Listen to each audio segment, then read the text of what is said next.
This remarkable telescope was made here on island by Walter Folger Jr. For over 30 years, I have worked for the Maria Mitchell Association, mainly in the Mitchell House, where Maria Mitchell, America's first woman astronomer, was born and raised. She grew up in something of an astronomical family, and Walter Folger Jr. was both a distant cousin and a close family friend who inspired Maria's father, William, and Maria herself.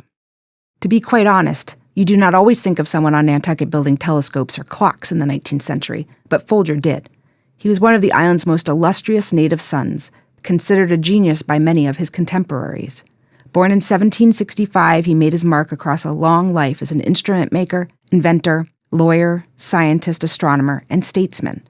At 18, while confined to bed by illness, he taught himself how to use lunar observations to determine longitude, an important navigation skill at the time. At 24, he built an astronomical clock that not only told the time and date, but also told the motion and declination of the sun and high tide at Sconset, among other things. William Mitchell wrote of Folger's genius. According to Mitchell, at school on Nantucket, Folger soon comprehended all that was taught and spent most of his time in alternately assisting the pupils and instructing the teachers. Nothing of a mathematical character seemed ever to present any difficulty to his mind.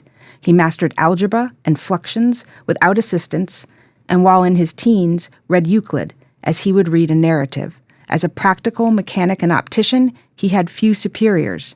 Every piece of machinery on which he placed his eye, he seemed at once to comprehend. In his early years, Folger had built several telescopes. At age 54, he constructed this notable 5-inch Gregorian reflecting telescope using the most advanced techniques of the day, along with some techniques of his own invention.